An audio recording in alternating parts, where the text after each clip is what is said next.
अस्सलाम वालेकुम स्टूडेंट्स। आज जो टॉपिक है हमारा वो है कोऑर्डिनेट कोवलेंट बॉन्ड। जैसे कि हमारी बात चल रही थी टाइप्स ऑफ कोवलेंट बॉन्ड में। कोवलेंट बॉन्ड आपको तो पता ही है, जैसे पढ़ाया गया है कि वो म्यूचुअल शेयरिंग से मिलकर बनता है। हमने फिर कोवलेंट बॉन्ड में single covalent bond, triple covalent bond और डबल कोवलेंट बॉन्ड तीनों स्टडी करने के बाद हम बात करेंगे डेटिव कोवलेंट बॉन्ड। ये क्या है? टाइप है एक ही केमिकल बॉन्ड की। कोऑर्डिनेट कोवलेंट बॉन्ड में क्या होता है? कोऑर्डिनेट कोवलेंट बॉन्ड में हम स्टडी करते हैं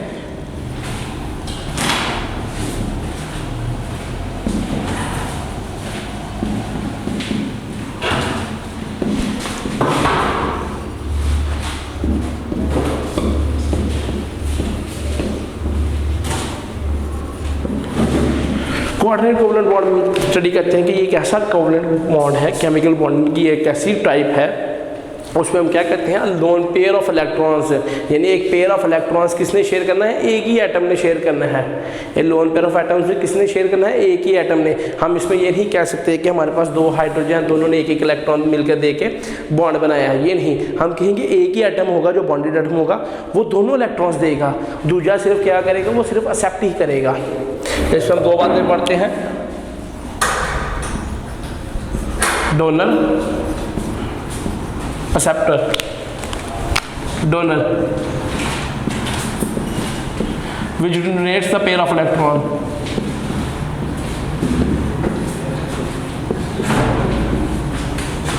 acceptor which accepts the pair of electron।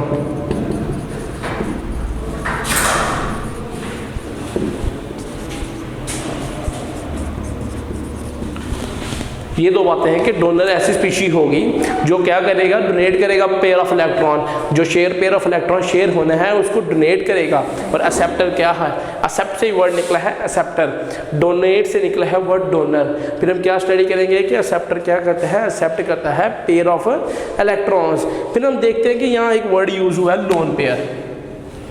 कि लोन पेयर क्या होता है? लोन पेयर बोलते हैं non bonded pair of electrons को।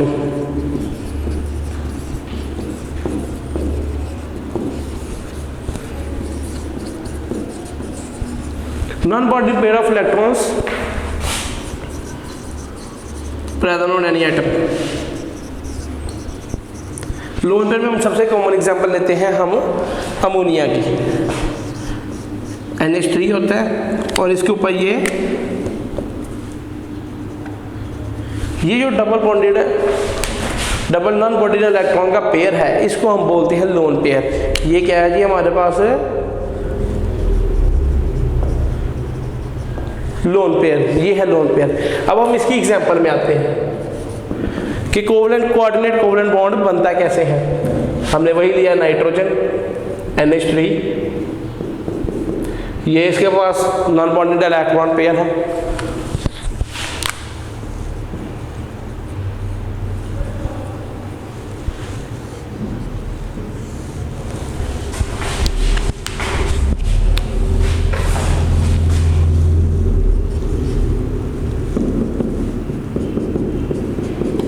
अब हमारे पास एक हाइड्रोजन है, उसके पास एक इलेक्ट्रॉन होता है। अगर हाइड्रोजन वो भी इलेक्ट्रॉन देते तो उसके ऊपर पॉजिटिव चार्ज आ जाता है कि हाइड्रोजन के पास कोई इलेक्ट्रॉन नहीं। अब हम क्या करते हैं? ये नाइट्रोजन का ये हाइड्रोजन हम यहाँ करते हैं प्लस, फिर क्या करेगा? ये अपने दोनों बॉन्ड्स इसको दे देगा। ये अपना लॉन पेयर का जो दो इलेक्ट्रॉन्स हैं ये किसको दे देगा? हाइड्रोजन को। देने के बाद उसके साथ एक बॉन्ड बना लेगा। ये जो एरो हेडेड बॉन्ड बनेगा ये कोऑर्डिनेट कोवलेंट बॉन्ड होगा। कोऑर्डिनेटेड कोवलेंट बॉन्ड, ये वो बॉन्ड था जो नाइट्रोजन ने बनाया था। अब हम नाइट्रोजन की एग्जांपल किसके साथ स्टडी करते हैं? बोरॉन ट्राइफ्लोराइड के साथ हम स्टडी करते हैं BF3 प्लस NH3।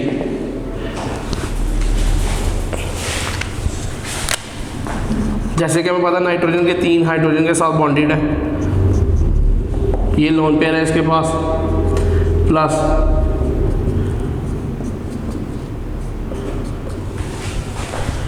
यहाँ देखिए कोई इलेक्ट्रॉन नहीं है, ये वेकेंट स्पेसिस है। वेकेंट यानी खाली जगह है। फिर क्या होगा? ये जो दोनों लोन पेयर, ये जो लोन पेयर होगा ये बोरॉन के साथ बॉन्ड बनाएगा। बॉन्ड फॉर्मेशन इसकी कुछ यूं होगी,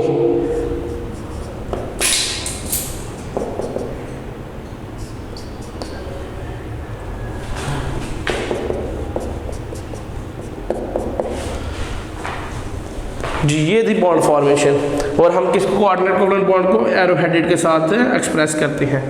किसके साथ एक्सप्रेस करते हैं? एरो हेडेड के साथ। ये क्या है? इसकी एक्सप्रेशन है जी। ये था हमारा coordinate covalent bond. Coordinate covalent क्या हम क्या कह सकते हैं? BF3 और NH3 की एग्जांपल है। BF3 क्या है? Boron trifluoride. ये इसके पास क्या है? इलेक्ट्रॉन डेफिशिएंसी है, यानी इलेक्ट्रॉन की कमी है इसके पास। उसी कमी को दूर करने के लिए इसने क्या किया? नाइट्रोजन के लोन पेयर के साथ बॉन्डिंग की। नाइट्रोजन के लोन पेयर के साथ इसने बॉन्डिंग करके अपना जो इलेक्ट्रॉन डेफिशिएंसी थी वो मुकम्मल की। इसने अपना ऑक्टेट मुकम्मल करके स्टेबल हो गया। ये थी नाइट्रोजन और बोरॉन ट्राइफ्लोराइड की एग्जाम्पल। इसी तरह लोन जो है डोनर से हम किसकी तरफ जाता है? एक्सेप्टर की तरफ। और क्या बनाता है? एक कोऑर्डिनेट कोवलेंट बॉन्ड।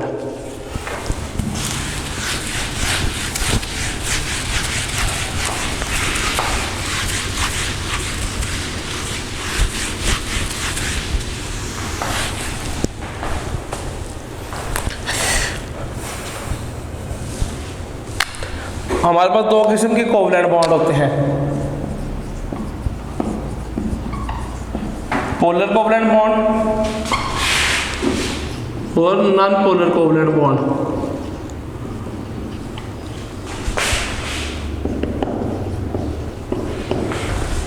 अगर हम पोलर कोवलेंट बॉन्ड की बात करें, ये किससे मिलकर बनता है? होमो एटम से।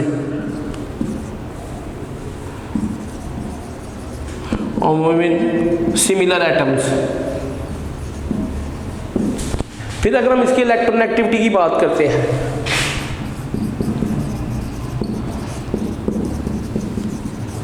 इलेक्ट्रोनेगेटिविटी की बात करते हैं तो अट्रैक्शन क्या है? दोनों तरफ से इक्वल है।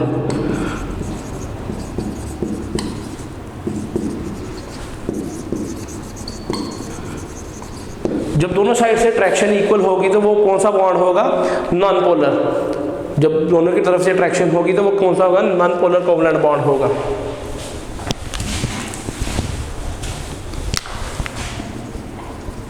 नॉन पोलर कोवलेंट बॉन्ड होगा। होमो एटम्स इलेक्ट्रोनेगेटिविटी डिफरेंस इसका क्या होगा? सेम होगा। फिर इनकी अट्रैक्शन क्या होगी? इक्वल होगी। दोनों साइड्स के दोनों बॉन्ड्स की अट्रैक्शन क्या होगी? इक्वल होगी। इसकी एग्जांपल हम लेते हैं, हाइड्रोजन है, क्लोरीन है, वो मिलकर एक बॉन्ड बनाते हैं। अगर हम इनके चार्जेस को स्टडी करें तो पार्शियल पॉजिटिव है, पार्शियल नेगेटिव है। अट्रैक्शन क्या है?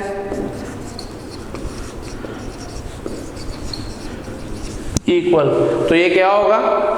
Non polar covalent bond. क्या होगा? Non polar covalent bond. हम इलेक्ट्रोनेगेटिविटी वैल्यू की स्टडी करते हैं 2.2, इलेक्ट्रोनेगेटिव वैल्यू 3.2। जी ये थी किसकी? नॉन पोलर कोवलेंट बॉन्ड की। नॉन पोलर कोवलेंट में क्या होगा?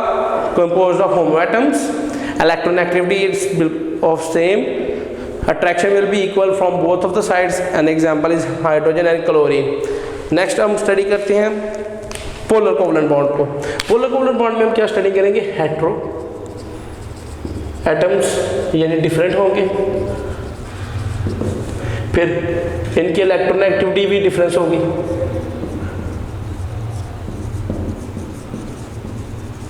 इलेक्ट्रोनेगेटिविटी डिफरेंस होगी और अट्रैक्शन भी डिफरेंट होगी।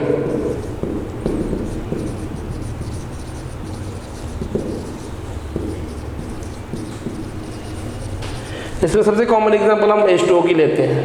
H2O की एग्जांपल किस तरह लेते हैं? Hydrogen, oxygen, hydrogen positive, partial negative oxygen and partial positive. इसमें देखिए अट्रैक्शन क्या है? एक ऑक्सीजन यानी पार्शियल नेगेटिव को दोनों पार्शियल हाइड्रोजन अपनी तरफ अट्रैक्ट कर रहे हैं, तो फिर यहाँ अट्रैक्शन क्या होगी? ऑक्सीजन ने अपनी अट्रैक्शन दोनों साइड्स पे देनी है, जबकि हाइड्रोजन की सिर्फ और सिर्फ अट्रैक्शन किसकी तरफ है? ऑक्सीजन में। इसमें हम देख सकते हैं कि हाइड्रोजन की अट्रैक्शन ज़्यादा है ऑक्सीजन की अट्रैक्शन से, क्योंकि ऑक्सीजन इधर यहाँ अकेला है और पार्शियल पॉजिटिव चार्ज के दो आयंस हैं हमारे पास, जबकि हमने पोलर में देखा कि एक ही पार्शियल पॉजिटिव और एक ही पार्शियल नेगेटिव है। इसी तरह जो पोलर कोवलेंट बॉन्ड है, नॉन पोलर में एक ही पार्शियल पॉजिटिव है, एक ही पार्शियल नेगेटिव। जब हम पोलर की बात करते हैं उसमें पार्शियल पॉजिटिव अट्रैक्ट करता है पार्शियल नेगेटिव को, हाल ही में दूसरा पार्शियल पॉजिटिव भी उसी पार्शियल नेगेटिव को अट्रैक्ट करता है। ये हमारे पास थी एग्जांपल्स किसकी? Polar and non polar covalent bonds की।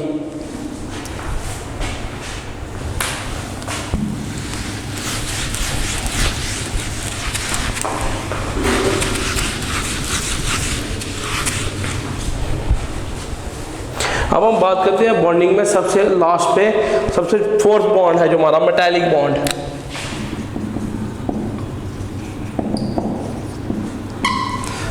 वर्ड से हम इसके मीनिंग का अंदाजा लगाते हैं। मेटालिक बॉन्ड कौन सा होता है? बॉन्ड फॉर्म बिटवीन मेटल्स, यानी मेटल्स के दरमियान जो बॉन्ड फॉर्मेशन होती है। मेटल्स के दरमियान बॉन्ड फॉर्मेशन कैसे होती है? ना तो उनमें इलेक्ट्रॉन्स होते हैं जो एक दूसरे को डोनेट करने हैं, ना शेयरिंग होती है, नहीं। इनमें क्या होता है? Charge, positively charge particles.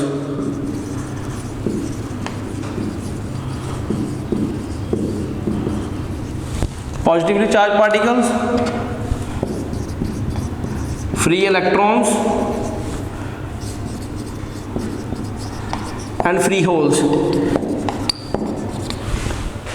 Positively charge particles यानी उनकी वजह से भी हो सकती है। पॉजिटिवली चार्ज पार्टिकल्स में आयंस हो सकते हैं, फिर हमारे पास फ्री इलेक्ट्रॉन्स होते हैं और फ्री होल्स भी होते हैं। फ्री होल्स का जो कॉन्सेप्ट है ये हायर क्लासेस का कॉन्सेप्ट है, इसलिए आपने क्या फिलहाल पढ़ना है? पॉजिटिव चार्ज पार्टिकल्स यानी इनमें और इनमें पॉजिटिव और नेगेटिव के दरमियान जो अट्रैक्शन होगी वही मेटालिक बॉन्ड बनाएंगे। अगर हम मेटालिक बॉन्ड की एक डायग्राम देखें तो आपको ये एक मेटल शीट है, इसमें क्या होगा? इलेक्ट्रॉन्स की डिवीजन कुछ ऐसी होगी।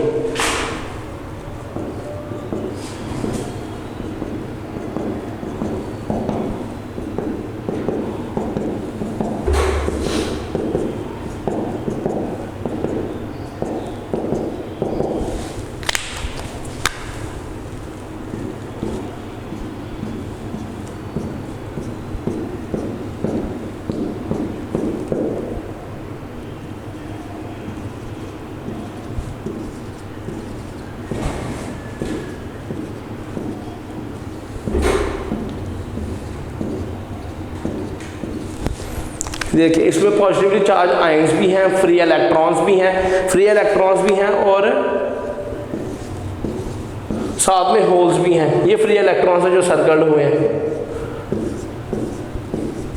ये सिर्फ एक एक्सप्रेशन की टेक्निक है। उसके बाद ये एक मेटालिक शीट है, उसमें हम क्या करते हैं? पॉजिटिवली इलेक्ट्रॉन्स भी हैं और उसके बाद पॉजिटिव चार्ज आयंस भी हैं, इलेक्ट्रॉन्स भी हैं और होल्स भी हैं। इनमें क्या होती है? अट्रैक्शन। अट्रैक्शन की वजह से वो क्या करते हैं? बॉन्ड फॉर्मेशन करते हैं। डायरेक्ट में बॉन्ड इसलिए पाया जाता है क्योंकि इनमें जो है स्पेसिस बहुत ज़्यादा होती हैं, वेकेंट स्पेसिस बहुत ज़्यादा होती है, खाली जगह बहुत ज़्यादा होती है, इसलिए जो इलेक्ट्रॉन्स हैं वो मोबाइल होते हैं। मोबाइल इलेक्ट्रॉन्स क्या होते हैं? Mobile electrons are freely moving electrons.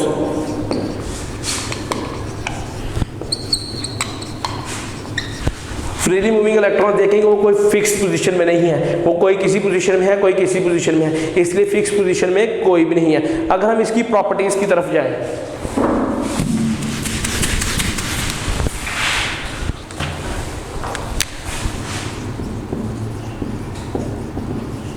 अगर हम इनकी प्रॉपर्टीज में तरफ जाए तो इनका हाई मेल्टिंग पॉइंट,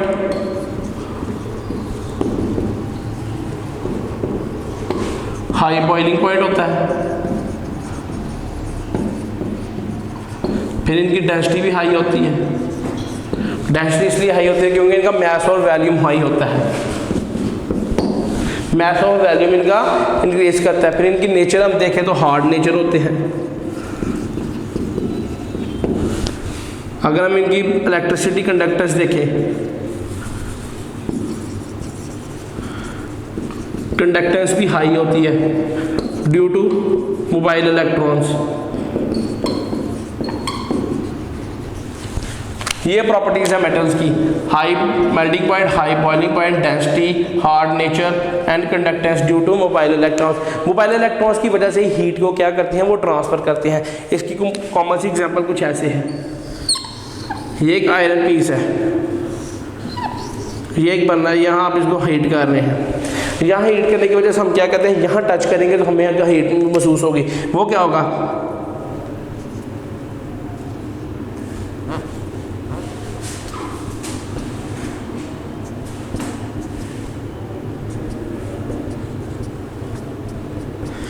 ये जो इलेक्ट्रॉन्स है ये मोबाइल होंगे, ये क्या करेंगे?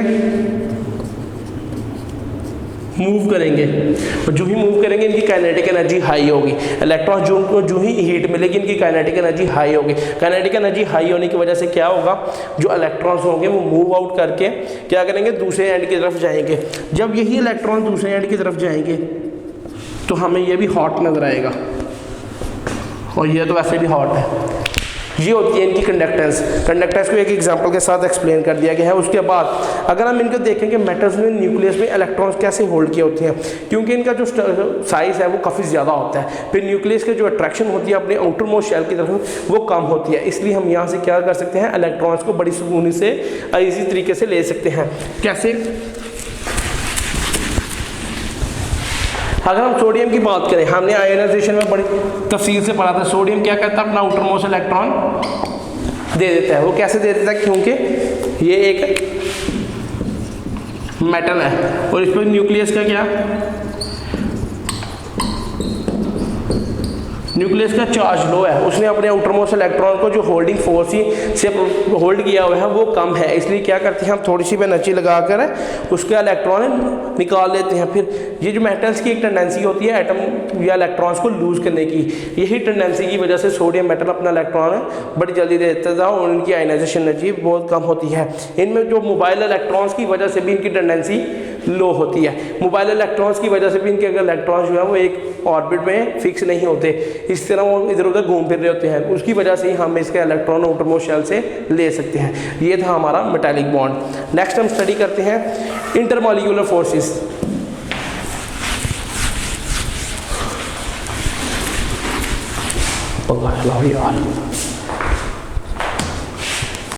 जी, इंटरमॉलिक्यूलर फोर्सेस। इंटरमॉलिक्यूलर फोर्सेस ऐसी फोर्सेस हैं एक मॉलिक्यूल में जो प्रेजेंट होती हैं।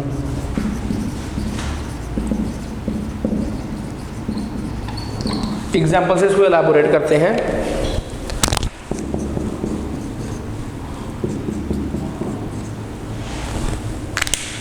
अगर हम बात करें हाइड्रोजन क्लोराइड की, पार्शियल पॉजिटिव पार्शियल नेगेटिव, ये तो हमें पता है इन दोनों के दरमियान एक केमिकल बॉन्ड पाया जाता है। फिर ऐसी कौन सी फोर्स है जो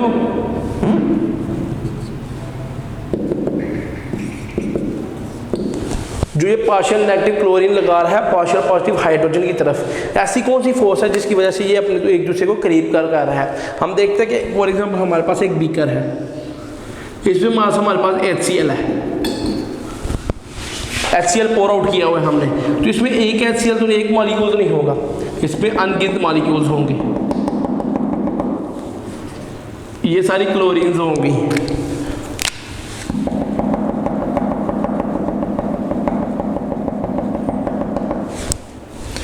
और ये सारे हाइड्रोजन्स होंगे।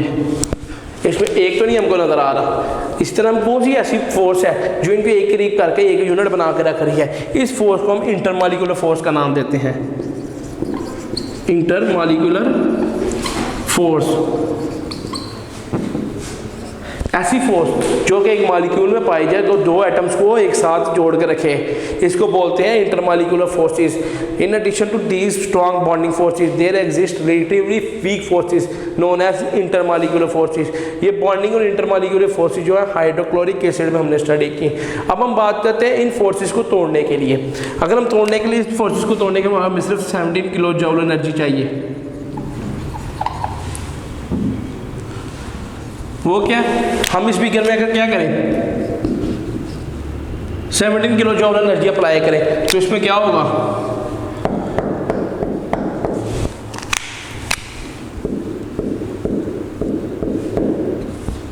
ये देखें ये अलग-अलग हो जाएंगे, ये क्या हो जाएंगे अलग-अलग, यानी एक एक मॉलिक्यूल करके अलग-अलग हो जाएंगे।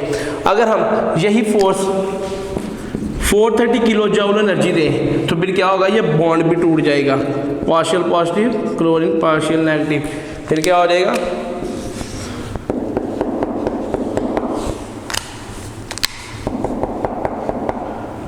हाइड्रोजन लैदा हो जाएगी और क्लोरीन लैदा हो जाएगा। ये क्या थी, बॉन्ड ब्रेकिंग एनर्जी। ये क्या थी, intermolecular forces breaking energy. Intermolecular forces breaking energy हम देखें, इंटरमॉलिक्यूलर एनर्जी देके हम क्या कर सकते हैं, क्लोरीन में और दूसरे हाइड्रोजन में जो फोर्स लग रही है, जो सख्त लग रही है, उसको हम तोड़ सकते हैं। फिर क्या कर सकते हैं, अगर हम यूं ही कर लेंगे, करने के बाद क्या होगा, दोनों गैसेस बन के एवेपोरेट हो जाएंगे, हाइड्रोजन भी और क्लोरीन भी। अगर हम बॉन्ड भी तोड़ देते हैं इनका, यानी 430 plus 17 kilo joule, total 447 kilo joule energy देने के बाद क्या होगा, हाइड्रोजन लैदा गैस बन के एवेपोरेट हो जाएगी और क्लोरीन लैदा गैस बन के एवेपोरेट हो जाएगी। ये थी केमिकल बॉन्ड तोड़ने की एनर्जी और इंटरमॉलिक्यूलर फोर्सेस से तोड़ने की एनर्जी। ये था हमारा इंटरमॉलिक्यूलर फोर्स का topic.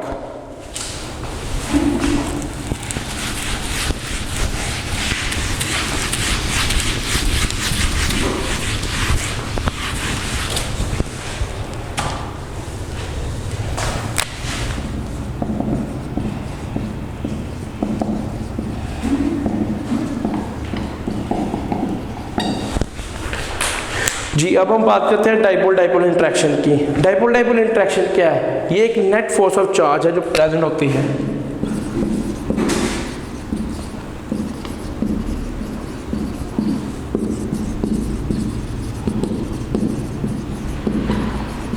Net force of charge, net force of charge कैसे होगा,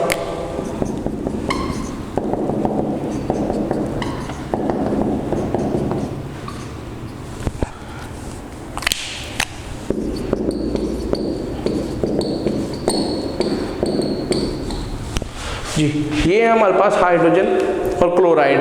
अब हाइड्रोजन और क्लोराइड को बात करने शुरू करने से पहले हम बात करते हैं एक वैन डर वाल्स फोर्सेस की। Intermolecular forces, dipole dipole interaction और हाइड्रोजन बॉन्डिंग को, इन सारी फोर्सेस जो भी एक एटम में पाई जाती हैं उस इलेक्ट्रॉन्स को होल्ड करने के लिए वो क्या बोलती जाते हैं, उनको कलेक्टिवली बोला जाता है वैन डर वाल्स फोर्सेस। ये फोर्सेस टेम्परेरी भी हो सकती हैं और परमानेंट भी हो सकती हैं। कुछ फोर्सेस टेम्परेरी होती हैं कि वो कुछ वक्त तक अट्रैक्ट करती हैं, जो ही उनके अट्रैक्शन खत्म होने लग जाती है वो किसी और मॉलिक्यूल को अट्रैक्ट करती हैं। लेकिन कुछ फोर्सेस जो है वो परमानेंट होती हैं, जैसे डाइपोल डाइपोल इंटरेक्शन ये परमानेंट होती है। ये एक मॉलिक्यूल में पाई जाती है, कहाँ, जहाँ पार्शियल पॉजिटिव चार्ज और पार्शियल नेगेटिव चार्ज दोनों पाए जाएं। दोनों पाए जाने की वजह ये है कि वजूहत ये है कि इलेक्ट्रॉन जो भी ड्रॉन किया जाता है दूसरे की तरफ, जैसे एक हाइड्रोजन के ने क्लोरीन के इलेक्ट्रॉन को ड्रॉन किया है, एक इलेक्ट्रोनेगेटिव पॉजिटिव एटम है, एक इलेक्ट्रोपॉजिटिव एटम है और एक इलेक्ट्रोनेगेटिविटी एटम है। दोनों की इलेक्ट्रोनेगेटिविटी की बात करें तो क्लोरीन की इलेक्ट्रोनेगेटिविटी ज़्यादा है। उस वजह से क्या होगा, क्लोरीन क्या करेगा, पार्शियल पॉजिटिव को अपनी तरफ अट्रैक्ट करेगा। यही अट्रैक्शन से क्या होगा, पार्शियल पॉजिटिव और पार्शियल नेगेटिव जब एक दूसरे को अट्रैक्ट करेंगे तो यहाँ नेट फोर्स चार्ज बनेगा। इसी नेट फोर्स चार्ज को हम डाइपोल डाइपोल इंटरेक्शन बोलते हैं। जब एक पार्शियल पॉजिटिव चार्ज एक partial negative charge different position पे एक दूसरे को अट्रैक्ट करें तो फिर क्या होगा, मॉलिक्यूल को दोनों क्या करते हैं, एक दूसरे को करीब तर लाते हैं। करीब तर लाने से क्या होगा, पार्शियल नेगेटिव क्या करेगा, पार्शियल पॉजिटिव को अट्रैक्ट करेगा। दोनों के अट्रैक्शन से क्या होगा, दोनों के में जो डिस्टेंस है वो कम होता जाएगा और जो ही डिस्टेंस कम होगा तो वो क्या करेंगे, एक बॉन्ड फॉर्मेशन में आएंगे और ये क्या होगी, हमारी डाइपोल डाइपोल इंटरेक्शन। जी ये थी हमारी डाइपोल डाइपोल इंटरेक्शन।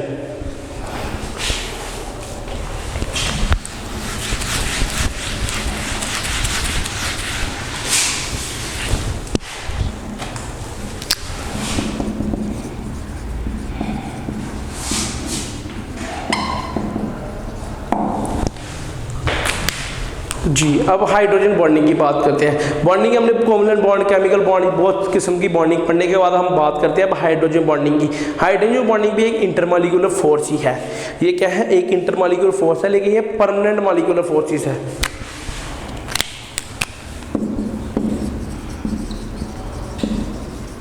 ये परमानेंट फोर्स होती है किन में, पोलर मॉलिक्यूल्स में।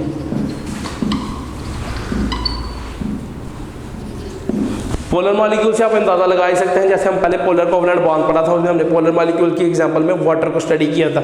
इससे अंदाजा ये लग सकता है कि हाइड्रोजन बॉन्डिंग सिर्फ वाटर में हो सकती है। हाइड्रोजन बॉन्डिंग इसका नाम क्यों रखा गया, क्योंकि ये जो बॉन्डिंग है ये हाइड्रोजन की वजह से हुई थी, इसलिए इसका नाम हाइड्रोजन बॉन्डिंग रखा गया। अगर हम वाटर के स्ट्रक्चर को स्टडी करें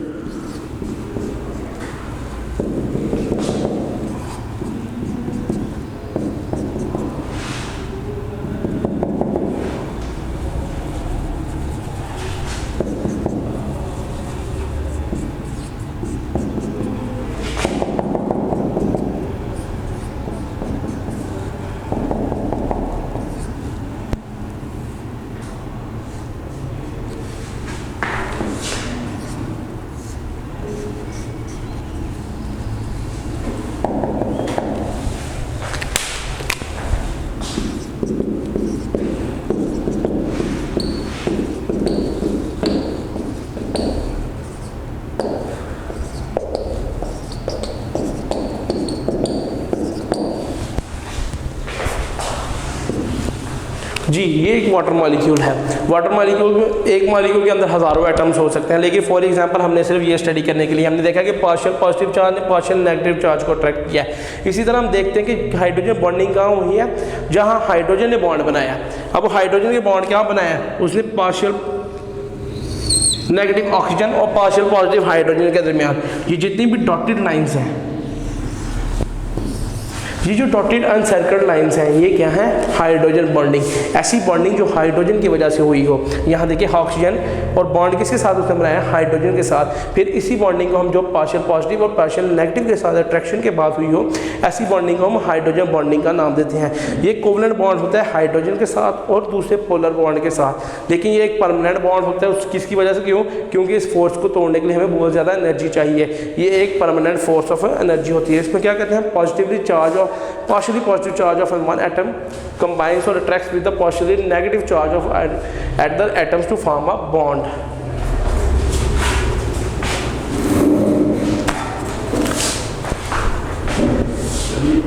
चलो, हाइड्रोजन की बॉन्डिंग की एग्जांपल जो हमने वाटर मॉलिक्यूल से लगा ली। अब हम इसकी प्रॉपर्टीज़ की तरफ आते हैं कि हम देखते हैं हाइड्रोजन बॉन्डिंग अल्कोहल में ज़्यादा होगी कि वाटर में ज़्यादा होगी।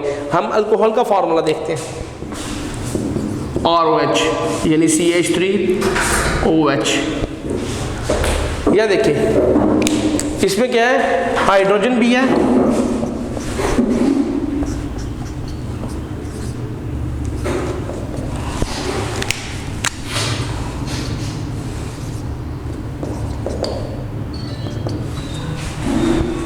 यहाँ देखिए, पार्शियल पॉजिटिव भी है, पार्शियल नेगेटिव भी है और पार्शियल पॉजिटिव भी है। लेकिन यहाँ क्या है, दूसरा हाइड्रोजन के साथ वो अट्रैक्ट नहीं करेगी क्योंकि उसने बॉन्ड कार्बन के साथ बनाया हुआ है।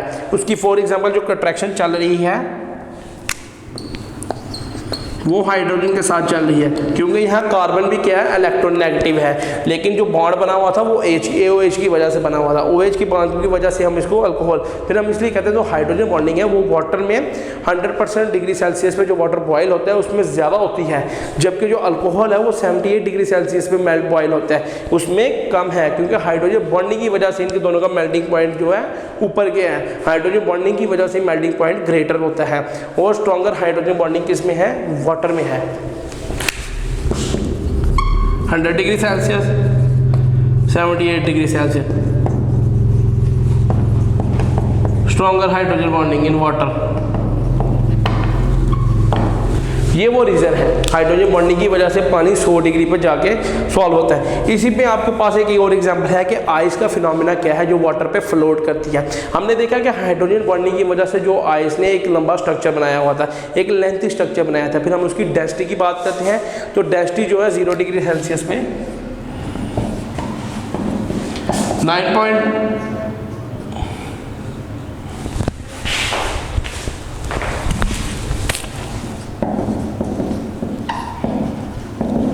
0.917 ग्राम पर सेंटीमीटर क्यूब। इसमें क्या है, वाटर की डेंसिटी क्या है, 0 डिग्री सेल्सियस में। देखिए, वाटर की जो डेंसिटी है 0 डिग्री सेल्सियस पर वो 1 ग्राम पर सेंटीमीटर क्यूब है। अगर हम आइस की डेंसिटी देखें तो वो क्या है, वो कम है। इसलिए वो क्या होती है, एक लॉन्ग स्ट्रक्चर बना के वो ऊपर तैरती है। इसलिए बर्फ़ क्या होती है, पानी के ऊपर तैरती है। तैरने की वजह आप ये भी देख सकते हैं, कई अंटार्कटिक ओशंस में देखते हैं हम बर्फ़ की एक तह जो है पॉन्ड्स के ऊपर जमी होती है। वो इसलिए होती है क्योंकि लिक्विड स्टेट में जो मॉलिक्यूल्स की मूवमेंट होती है वो रैंडम होती है, रैंडम मूवमेंट होती है। ये देखिए, फॉर एग्जाम्पल यहाँ हमारे पास मॉलिक्यूल वाटर है, ये देखिए रैंडम मूवमेंट है। अगर हम आइस की बात लें तो वो फिक्स्ड है। ये देखिए, ये फिक्स्ड मूवमेंट है, इसकी कोई मूवमेंट नहीं होगी, इसमें कोई मूवमेंट नहीं हो सकती, फिक्स्ड है। इसलिए यहाँ जो है रैंडम मूवमेंट ऑफ मॉलिक्यूल्स की वजह से भी ये एक ओपन स्ट्रक्चर देती है।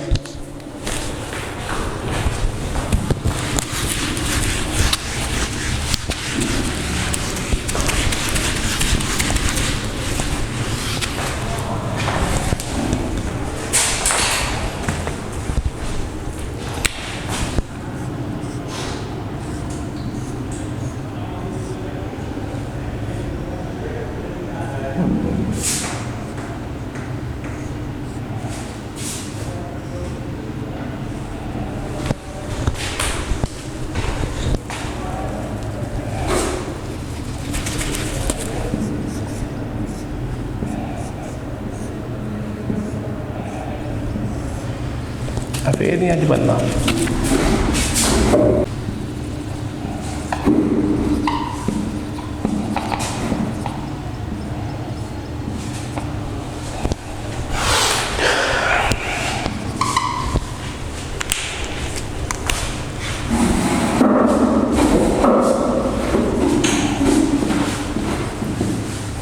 पंखा चलाओ या 2 मिनट में पढ़ाने या आखिरी टॉपिक है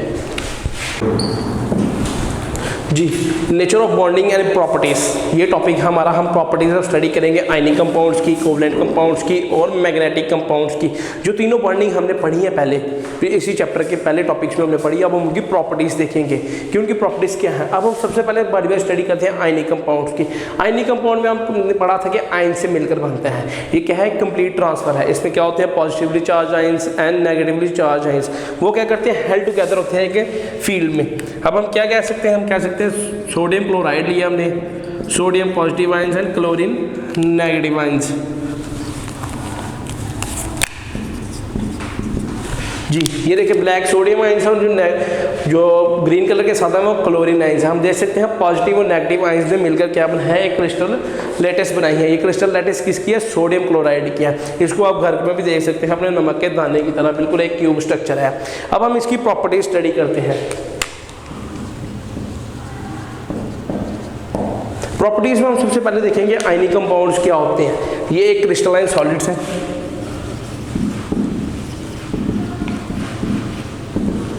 दे आर क्रिस्टलाइन सॉलिड्स। फिर उसके बाद क्या होते हैं आयनिक स्टेट, जो इनकी जो इलेक्ट्रिक कंडक्टेंस है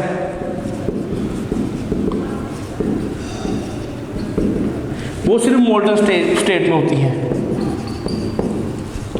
क्या कहते हैं, in molten state ionic solids are good conductors of in solution and in molten form. क्या हम जब इसका सोल्यूशन बनाएंगे तब ये इलेक्ट्रिसिटी कंडक्ट कर सकते हैं, या जब इनको पिघला कर रखेंगे तब ये इलेक्ट्रिसिटी कंडक्ट कर सकते हैं। क्योंकि सॉलिड स्टेट में ये इलेक्ट्रिसिटी कंडक्ट इसलिए नहीं कर सकते क्योंकि इनके आयंस जो है फिक्स्ड होते हैं अपनी अपनी पोजीशन में। वो अपनी अपनी पोजीशन नहीं छोड़ सकते। वो जब भी तब भी छोड़ेंगे जब हम इसको डिसॉल्व करेंगे। डिसॉल्व करने से क्या होगा, इसके जो आयंस है उनमें जो फोर्स प्रेजेंट है, जो बॉन्ड बना हुआ है वो टूटेगा। तो फिर क्या करेंगे, ये फ्री आयंस होकर क्या करेंगे, इलेक्ट्रिसिटी या हीट कंडक्ट करेंगे। अगर हम इसके थर्ड पॉइंट में आते हैं, थर्ड पॉइंट इसका क्या है कि ये high melting and boiling points होते हैं।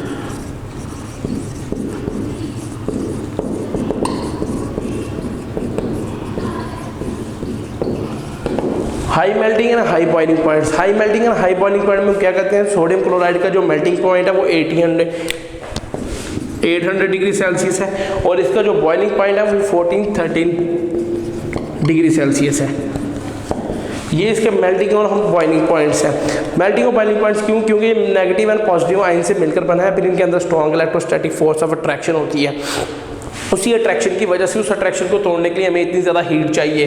फिर वो क्या करेगा, इतनी ज़्यादा हीट मिलने पे वो क्या होगा, अपने सॉलिड से लिक्विड स्टेट में आएगा। लिक्विड से जब उसको हम बॉयल करना शुरू करेंगे, यानी उसको वेपर्स में बनाना शुरू करेंगे, तो फिर हमें मजीद 1413 डिग्री सेल्सियस एनर्जी देनी पड़ेगी। फिर हम क्या कहते हैं कि ये पोलर कंपाउंड है। पोलर, या हम कह सकते हैं dissolve in polar compounds, polar solvents. Fourth point इसका ये है कि जो आयनिक सॉलिड्स होते हैं, ये आयनिक सॉलिड्स कंपाउंड्स हैं, ये पोलर कंपाउंड्स होते हैं। ये इजीली डिसॉल्व किसमें कर देते हैं, पोलर सॉल्वेंट, यानी वाटर में हम इसको बड़ी सुकून से डिसॉल्व कर सकते हैं, और इनका हाई इलेक्ट्रिक कांस्टेंट भी होता है। ये थी प्रॉपर्टीज आयनिक कंपाउंड्स की।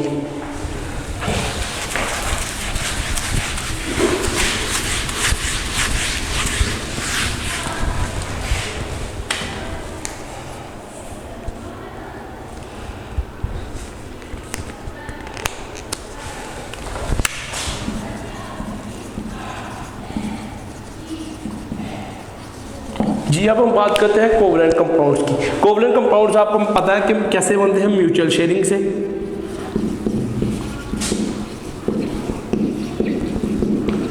म्यूचुअल शेयरिंग ऑफ इलेक्ट्रॉन्स, यानी दोनों बाहमी तल्लक से अपने इलेक्ट्रॉन्स बनाने में। इसमें हमारे पास हाइड्रोजन की एग्जांपल है, CH4 है, H2SO4 है, ये कंपाउंड्स हैं। अब हम इनकी प्रॉपर्टीज भी पढ़ते हैं। क्योंकि ये म्यूचुअल शेयरिंग की वजह से होता है, इनकी जो मेल्टिंग पॉइंट है वो लो होते हैं।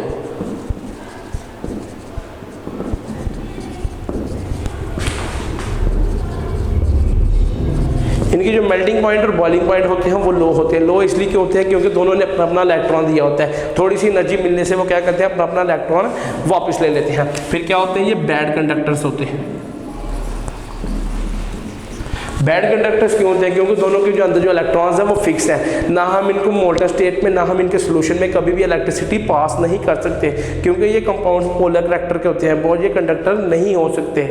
उसके बाद हम इसकी बात करते हैं इनसॉल्युबिलिटी की। ये नॉन पोलर होते हैं और डिसॉल्व भी नॉन पोलर में होते हैं।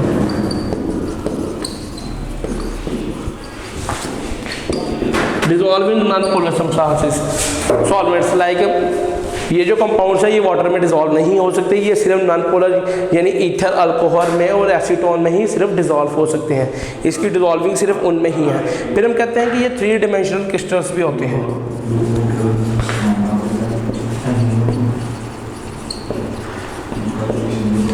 इनमें कुछ 3 डायमेंशनल क्रिस्टल्स भी होते हैं। 3 डायमेंशनल क्रिस्टल्स में जैसे हमने आयनिक कंपाउंड्स का देखा कि उनमें जो आयंस हैं वो फिक्स्ड होते हैं, इसी तरह इनमें जो 3 डायमेंशनल क्रिस्टल्स होते हैं उनका मेल्टिंग पॉइंट भी हाई होता है, क्योंकि 3 डायमेंशनल होने की वजह से उनमें जो मॉलिक्यूल्स हैं या एटम्स हैं वो फिक्स्ड होते हैं अपनी अपनी पोजीशंस पे। जी ये थी प्रॉपर्टीज कोवलेंट कंपाउंड्स की। अब हम लास्ट में प्रॉपर्टी स्टडी करते हैं सिर्फ मेल्टिंग पॉइंट्स की, मेल्टिंग कंपाउंड्स की।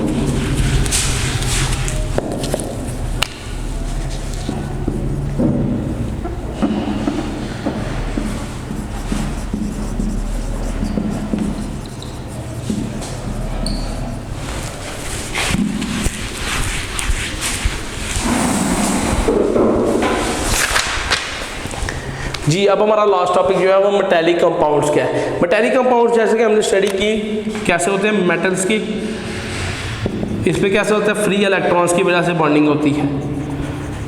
फ्री इलेक्ट्रॉन्स की वजह से बॉन्डिंग होती है, यानी बॉन्ड जो भी बनना है वो फ्री इलेक्ट्रॉन्स की वजह से बनना है। प्रॉपर्टीज गाल्बन आपको पहले भी थोड़ी बहुत पता होंगी, लेकिन मजीद हम इसमें स्टडी कर लेते हैं। सबसे पहले इनके पास मेटालिक लस्टर होता है।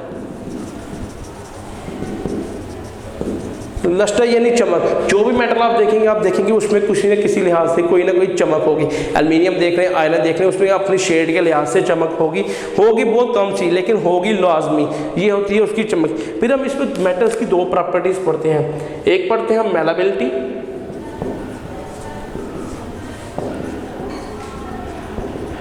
और पढ़ते हैं हम डक्टिबिलिटी। जी मेलाबिलिटी क्या होता है, हम जो भी मेटल है उसको किस में प्रॉपर्टी है उसकी, किसको रोल कर सकते हैं शीट्स में।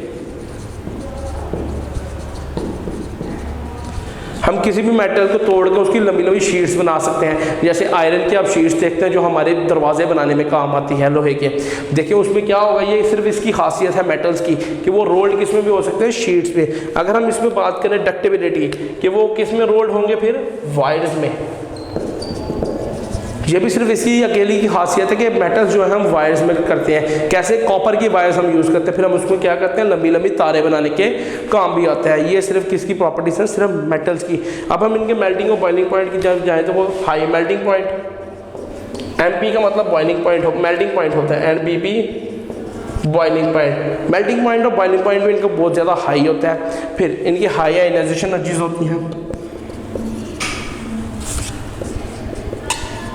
हाई आयनाइजेशन एनर्जी होने की वजह ये है कि इनके पास जो न्यूक्लियस की जो अट्रैक्शन होती है अपने आउटरमोस्ट इलेक्ट्रॉन की तरफ वो इतनी ज़्यादा नहीं होती। ना ज़्यादा होने की वजह से ये क्या करते हैं, अपना आउटरमोस्ट इलेक्ट्रॉन है बड़ी इजीली रिलीज़ कर सकते हैं। रिलीज़ करने के लिए हम क्या यूज़ करते हैं, आयनाइजेशन एनर्जी।